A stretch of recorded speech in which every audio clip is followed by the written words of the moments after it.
de latifundiários, fazendeiros e pistoleiros, numa ação intitulada pelos mesmos de Invasão Zero, junto com a Polícia Militar da Bahia, se reuniram na ponte do Rio Pardo na manhã deste domingo, 21, na zona rural da cidade de Potiraguá, em uma ação conjunta para assassinar indígenas do povo Pataxó-Ranranhém, na tentativa de fazer uma reintegração de posse por conta própria, sem nenhum processo legal.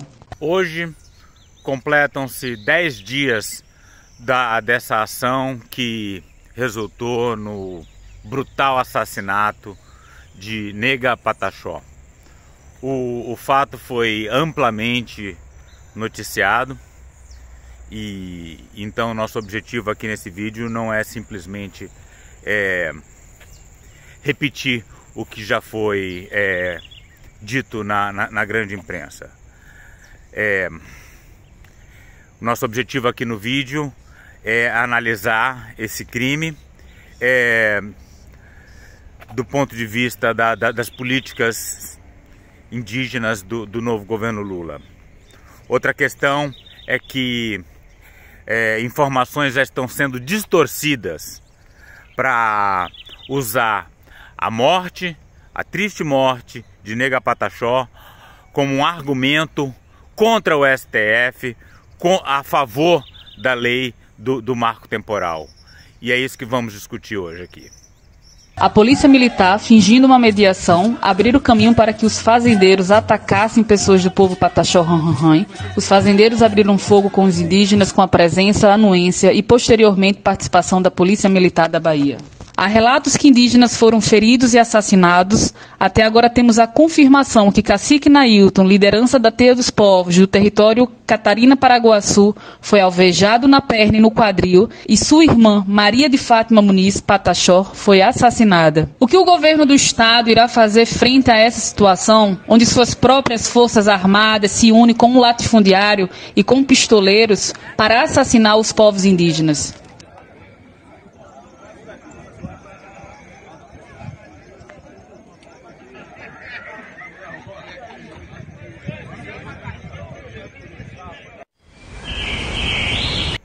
Entenderam? Ficou claro que a ação dos fazendeiros milicianos aconteceu em colaboração com a Polícia Militar do Estado da Bahia, ou seja, com a conivência do governador da Bahia. E a que partido pertence o governador baiano? Ele é do PT. É do PT, é do nosso Partido dos Trabalhadores. O partido do presidente Lula. O que Lula diz sobre o que aconteceu nessa ação criminosa de latifundiários, fazendeiros armados de forma ilegal que resultou na morte de Nega Pataxó? Vamos dar uma olhada na postagem que Lula fez no Twitter sobre o evento. Então o presidente Lula declarou no dia 23 de janeiro, 2 dias depois do assassinato de Nega Pataxó: eu queria dar um recado aos povos indígenas do sul da Bahia sobre o assassinato de uma liderança Pataxó-Ranranhém. Estou conversando com o governador Jerônimo e a ministra Guajajara, que foi à região para tratar da situação.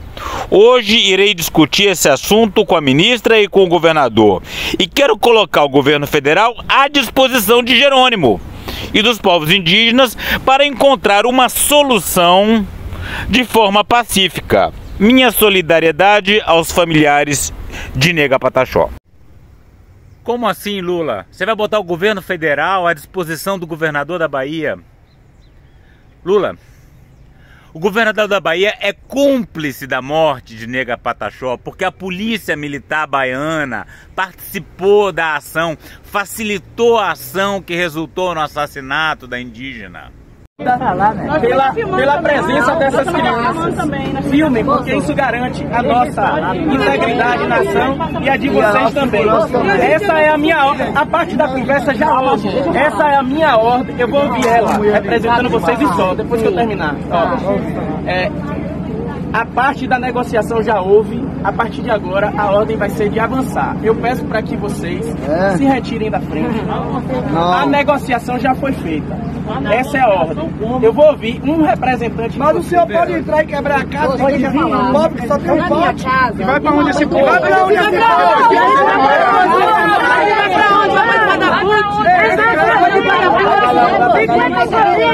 Que precisa. Fechou o dinheiro e ninguém gosta. Vai sair daqui, não vai pra dentro da casa de vocês.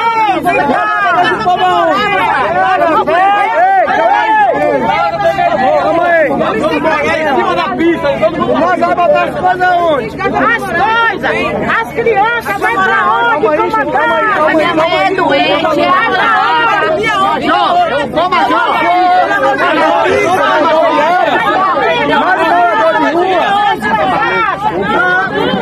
Aqui na hora, ninguém vai! Já tá jogando bala aqui, irmão, já tá jogando, já vai quebrar. Já tá tirando, não tem mais jeito não.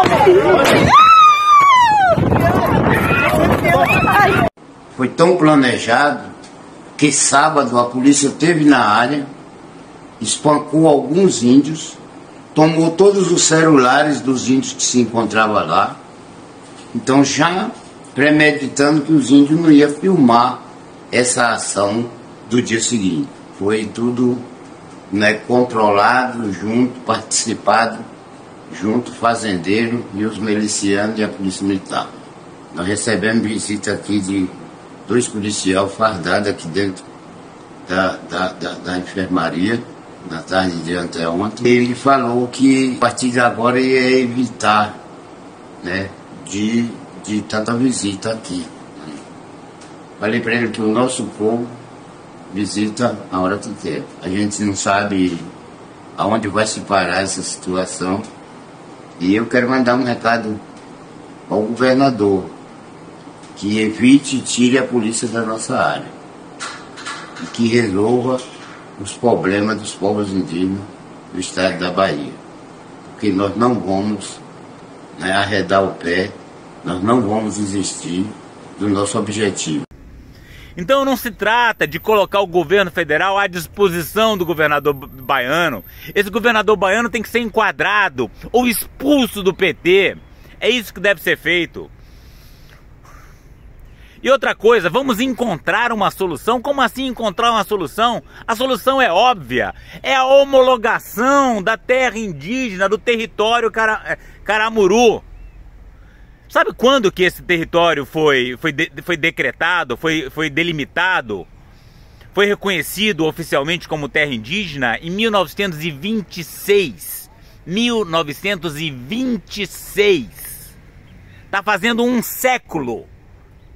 E a homologação não foi concluída. Então vamos encontrar uma solução pacífica? O que é isso? Essa terra tem que ser homologada imediatamente. Essa é a solução. E se não for para dar essa solução, o resto é enrolação. Vamos entender a situação dessa terra indígena. Aliás, uma dica, né? Sempre quando se trata de terras indígenas, vale a pena acompanhar dar uma olhada nesse site, Terras Indígenas do Brasil, que é montado, né? Que é organizado pelo Instituto Socioambiental. Então é a terra indígena Caramuru Paraguaçu, que tem um povo, que é o Pataxó Ranhanhan, com a população de 2.801 pessoas, uma área de 54 mil hectares, reservada pelo SPI no domínio da Mata Atlântica, no estado da Bahia. Então aí o mapa da área, né, com os limites bem claros, para não ter dúvida de que é uma terra indígena em processo de homologação, aguardando a conclusão desse processo, né? Nos municípios de Camacã, Itaju do Colônia e Pau-Brasil, reservada no decreto 1916, de 9 de agosto de 1926, né? Então, várias informações aí úteis para entender a configuração e as condições da terra indígena. Inclusive, olha, o ambiente, ela é de floresta estacional semidecida, 16%, e floresta ombrófila densa, 84%. Também é sempre muito útil dar uma olhada no Google Earth, né, para ter uma noção de como é o espaço, né? Você vê que é uma região que tem muito desmatamento, muita degradação ambiental, mas nas proximidades, ali no interior da terra indígena, a gente tem aí fragmentos de floresta, fragmentos de Mata Atlântica remanescente. Isso é uma constante, né, nas terras indígenas. O agronegócio destruidor não invade e os indígenas são muito ligados à natureza, né? Então eles usam a mata para caçar, para pegar remédios, para pegar material para artesanato. Então sempre terminam preservando. Mesmo nas áreas mais degradadas, a gente ainda encontra um pouco mais de natureza preservada no interior das terras indígenas. Esse é o Ancapso e nós vamos falar sobre um acontecimento trágico que se deu lá no sul da Bahia, um confronto entre fazendeiros e indígenas que, segundo os fazendeiros, invadiram uma área ali na região. Esse confronto acabou com uma índia morta, né? Para discutir, analisar como que a extrema-direita está usando a trágica morte da Nega Pataxó para atacar ainda mais os direitos indígenas, atacar a demarcação das terras indígenas, eu vou analisar esse vídeo desse barbudão, esse maluco aí, o Ancapso, anarcocapitalista. E, bom, essa história é muito triste, é lógico, esse assunto resolver as coisas na violência raramente resolve, mas tem dois aspectos que chamam a atenção aqui, né? Primeiro, isso não deixa de ser responsabilidade do STF, né? O STF basicamente insuflou ataques fora da lei do pessoal ao negar o marco temporal, né? Porque... Errado, nada mais falso. A lei do marco temporal é uma lei que premia a violência no campo. Porque o que ela diz? Basicamente ela diz que aqueles indígenas que não estavam sobre um território no momento da promulgação da Constituição de 1988 não tem direito a pleitear aquele território. Então, primeiro que cria dificuldades para a homologação de terras indígenas, porque o indígena precisa provar que estava ali naquele local. Tanto é que a simples aprovação do marco temporal pelo Congresso, mesmo sendo rejeitada pelo STF, já resultou na paralisação total da demarcação das terras indígenas.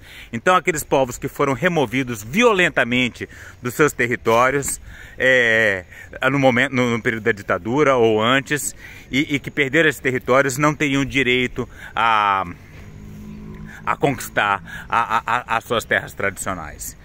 Isso é a premiação de quem foi violento, de quem foi genocida, de quem expulsou povos de suas terras.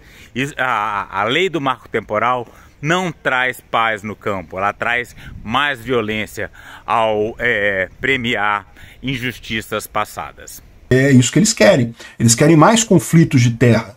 Não tem alternativa. Sem propriedade privada, você tem violência. Isso é a máxima absoluta. No momento que você relativiza a propriedade privada, você aumenta a violência, e foi isso que o STF fez com a votação da exclusão do marco temporal, né?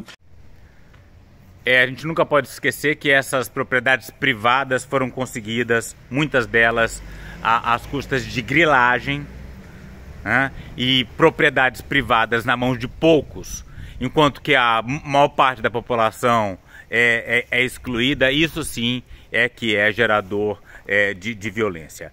E outra coisa é que essa questão dessa terra indígena Caramuru não tem nada a ver com o marco temporal. Tanto é que esse território já foi declarado terra indígena desde a década de 1920. Ou seja, o marco temporal não tem nada a ver com esse caso em questão. Então, o que a gente está vendo é esse anarcocapitalista e a direita usando a trágica morte de Nega Pataxó para atacar mais uma vez os direitos indígenas. E o outro aspecto curioso é justamente a questão que estou querendo ligar isso pelo WhatsApp, porque supostamente os fazendeiros organizaram a coisa pelo WhatsApp. Os índios não organizaram pelo WhatsApp, não. Os índios usaram um sinal de fumaça, é isso? De fato, esse movimento de invasão zero ser organizado por WhatsApp recebeu a atenção da imprensa, né? Vamos explicar por quê. Vamos dar uma olhada aí no como a Folha de São Paulo noticiou. Invasão zero avança no campo em ações com homens armados sem aval da justiça. Grupo criado na Bahia diz que não incentiva a violência. Conflito já resultou na morte de indígena. Ressaltando que invasão zero, no caso, é invasão do latifúndio, né? Porque muitos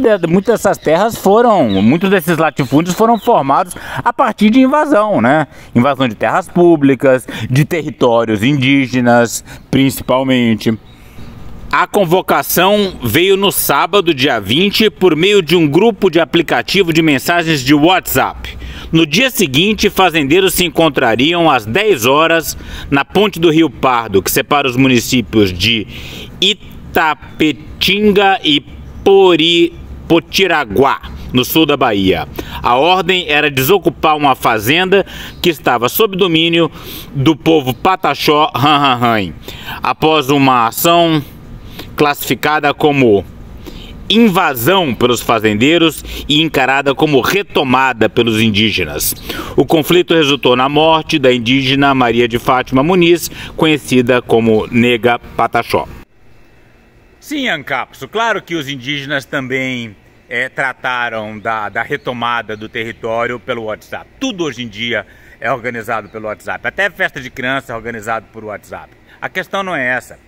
A questão é que, se por um lado os indígenas são residentes naquele território, né, são atuantes naquela área, têm uma tradição naquela área e estão lutando pela retomada daquele território naquela área, por outro lado, os fazendeiros foram reunidos de última hora, né, 2 dias antes foram convocados e aí se juntaram para uma ação violenta. Não é gente daquele local, é gente que foi chamada de localidades distantes para buscar a desocupação daquela terra. Então o WhatsApp, de repente, ele serve como um instrumento de formação de milícias armadas para ações violentas. E essa que é a novidade, daí a ênfase do fato do WhatsApp ter servido como instrumento para a reunião desses fazendeiros, esses latifundiários, esses jagunços que atacaram os indígenas no território Caramuru. Cerca de 200 fazendeiros se reuniram nessa região aqui na terra indígena Caramuru, Catarina, Paraguaçu, na zona rural do município de Potiguará, né? Se você vê aqui Potiraguá é o nome do município. Ele está aqui no sul da Bahia, e se você olhar aqui, não tem nenhuma indicação de terra indígena demarcada aqui não. Ou seja, o que provavelmente é isso? É terra indígena não demarcada. Pode ser que provavelmente esse pessoal de fato invadiu fazendas da região e os fazendeiros acharam por bem eles próprios expulsarem o pessoal dali, como já... Então a pesquisa que o maluco fez foi simplesmente olhar o mapa e não viu o contorno da terra indígena no mapinha que ele estava olhando ali no Google Maps. É uma terra indígena delimitada em 1926. Né, oficialmente delimitada pelo Serviço de Proteção Índio. Então é uma terra indígena, ela não está homologada e é por isso que a gente precisa avançar com o processo de homologação da terra indígena. O problema nesse caso é muito claro, o problema nesse caso foi a decisão do STF não reconhecendo o marco temporal, gerou incerteza, né? Errado. Sendo um território reservado aos povos indígenas desde 1926, isso não tem nada a ver com a lei, a terrível lei do marco temporal. Essa lei sim é que gerou incertezas ao paralisar, ao desacelerar o processo de homologação das terras indígenas e incentivar esses latifundiários a seguir com as suas invasões, porque aquelas fazendas são invasões sobre um território reconhecidamente indígena há mais de um século, há quase um século, né? Dentro de 2 anos nós teremos um século que esse território Caramuru foi reconhecido oficialmente pelo Estado brasileiro como território indígena. Então todas as fazendas ali é que são invasoras. Enfim, eles fizeram isso daqui, os fazendeiros foram detidos, ou seja, dá para ver que são pessoas de bem, que fizeram uma coisa terrível, mas são pessoas honestas que queriam só expulsar mesmo os índios dali. São pessoas de bem, são pessoas de ótimo, pessoas maravilhosas. Pessoas maravilhosas são assassinos, né? Não todos, né? Mas estão todos envolvidos com a ação assassina, né? Então vê o conceito de pessoa de bem, que só queriam expulsar os índios dali do seu território, reconhecidamente indígena. O conceito de pessoa de bem do bolsonarista é uma coisa fascinante. Hoje no Brasil, em qualquer lugar do Brasil, um índio pode invadir sua terra, pode dizer que, não, mas meus antepassados viviam aqui, né? E fingir que era isso mesmo, e aí vai entrar com ação na coisa. Qual que é a sensação do proprietário de terra? A única alternativa que eu tenho é partir para a violência. E é o que aconteceu lá na Bahia. Foi que novamente, a maldita tese de Copacabana, aquela loucura de qualquer território brasileiro pode ser declarado território indígena, porque em 1500 isso aqui era tudo território indígena. Não é assim que funciona. Essa área reivindicada pelos Pataxó é uma área declarada, oficialmente declarada indígena em 1926. Tá? Então é uma loucura. Agora você tá vendo que ele já está dizendo que a única alternativa do proprietário de terra é partir para a violência. Não! Os fazendeiros são invasores nesse caso. Nada justifica essa ideia de que tudo pode se tornar terra indígena. Isso é uma mentira. É uma distorção. É uma distorção para justificar essa injustiça que é essa coisa do marco temporal, que legitima a violência aplicada contra povos indígenas no período da ditadura, que expulsou vários dos povos e que não estavam sobre o território indígena em 1978. Se a gente quiser paz no campo, a gente precisa da homologação das terras indígenas, da criação dos territórios indígenas, que vai permitir a sobrevida, a manutenção dos vários povos que compõem a nação brasileira em harmonia. Isso sem contar que, mais uma vez, a gente tem algumas expectativas aqui que pode ter coisa ruim por trás disso. Olha só, a vítima foi Maria de Fátima Muniz. Sobrenomes até português, e Muniz é espanhol, né? Ou é português também? Acho que é português também. Ou seja, claramente alguém aqui com ascendência portuguesa. Conhecida como Nega Pataxó. Ou seja, eu não quero falar mal dela, porque ela acabou de falecer, ela não tem como responder. Mas a gente sabe que existem casos, o caso dela não deve ser este, mas existem casos de outras situações em que as tribos indígenas são puramente inventadas. Ou seja, pega-se um monte de gente ali ligado a movimentos sociais. Você tem alguma ascendência indígena? Aqui no Brasil todo mundo tem ascendência. Eu tenho ascendência indígena, eu tenho DNA índio. Eu fiz aqueles testes de genera, de teste de DNA, eu tenho ascendência indígena. Então, pega isso daqui e trata como se a pessoa, não, essas pessoas aqui são pataxoque. Não é todo... E aí vocês veem que a calhordice da argumentação da extrema-direita não tem limites, né? Então chega o colonizador, batiza o indígena como Maria de Fátima, expulsa ele de suas terras, e aí quando eles resolvem retomar o território, reconquistar a sua língua, reconquistar a sua ancestralidade, a própria noção de indígena é questionada, né? Eu também tenho sangue indígena. Sim, você tem sangue indígena porque você é fruto do estupro de índias, né? E é por isso que a maior parte da população brasileira tem alguma percentagem de sangue indígena. Mas, evidentemente, esse não é o caso, né? A gente tem toda uma comunidade pataxó lá que tem traços culturais distintos e que se reconhece como indígena. Então, é pura calhordice questionar a ancestralidade indígena da falecida. Aí a gente vê a imagem do presidente Lula, então pré-candidato à eleição de 2022, junto de Joênia, de Sônia Guajajara. Joênia que infelizmente comanda uma FUNAI que está recuando na demarcação das terras indígenas. Sônia Guajajara que fala que a questão do Yanomami não vai ser resolvida tão cedo e não bota a devida pressão nas Forças Armadas, tá? Que se ela não consegue botar as Forças Armadas para retirar os garimpeiros da terra Yanomami, ela que apresente sua carta de demissão, porque a figura dela apoia esse governo que está falhando com os povos indígenas. É muito bonito aparecer junto dos povos indígenas na hora da candidatura, mas e agora? Lula eleito presidente? Por que não homologa a terra indígena dos Pataxó, o território Caramuru? Por que está recuando na homologação das terras indígenas, enquanto que o STF deu o aval para a derrubada do marco temporal? Não é porque o Congresso aprovou que o marco temporal está valendo. O STF decidiu que é inconstitucional. Então por que Lula está se comportando como se não tivesse prometido dar o devido respeito aos povos indígenas, a preservação ambiental? Complementando toda a fala do Rodolfo a respeito dos Pataxó, eu só queria acrescentar algumas pouquíssimas palavras, né? É que há registros dos Pataxó desde o século XVI, e já nessa época os Pataxó eram hostilizados pelos colonos, né? Do mesmo modo que os conflitos existiam entre os povos com os povos indígenas, né?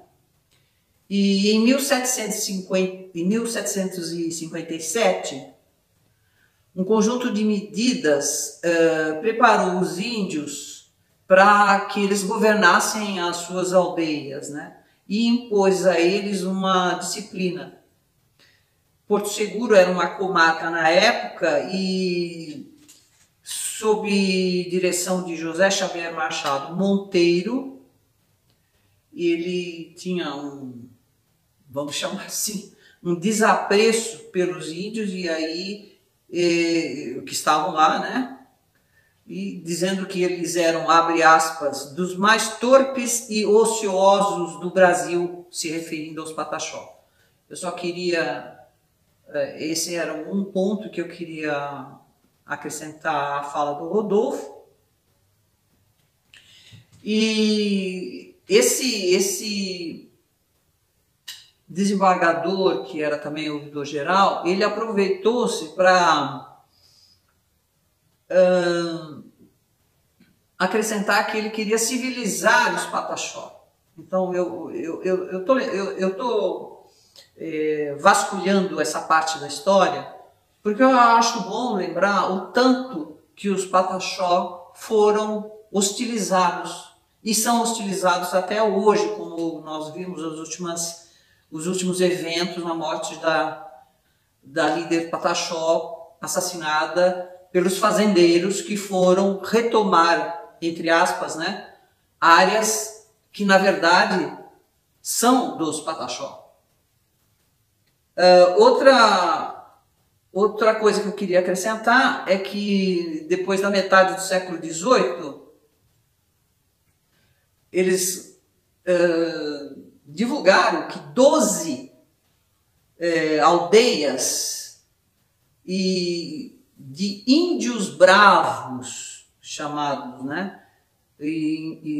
Entre aspas, esse índios bravos, eu queria saber o que na realidade quer dizer, se eram os bravos índios que lutavam por suas terras, ou eram índios bravos no sentido pejorativo, né? Na região de Monte Pascoal, perto todo mundo sabe onde é o Monte Pascoal, né? No sul da Bahia. E dizendo que a proximidade das aldeias, né, atrapalhava o desenvolvimento da produção de terras muito férteis na região do Monte Pascoal. Então, já desde aquela época existia essa animosidade contra os Pataxó e, infelizmente, depois de todo esse tempo, no século XXI, nós estamos nos deparando com uma verdadeira guerra contra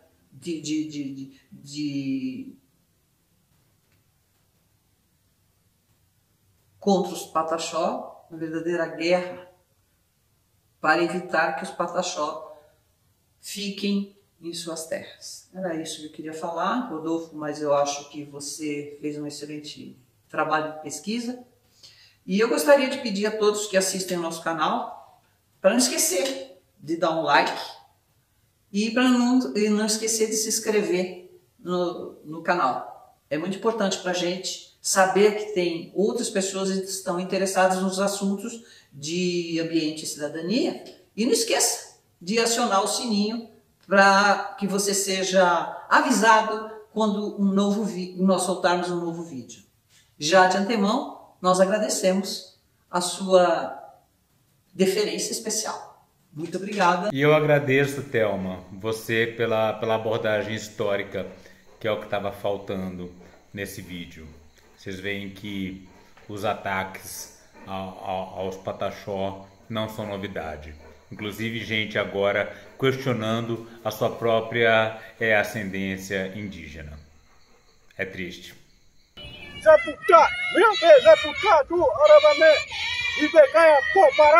Para saber mais e participar dessa luta radical pelos povos indígenas, a floresta tropical e a biodiversidade de modo geral, inscreva-se no canal, deixe seu like e comentário.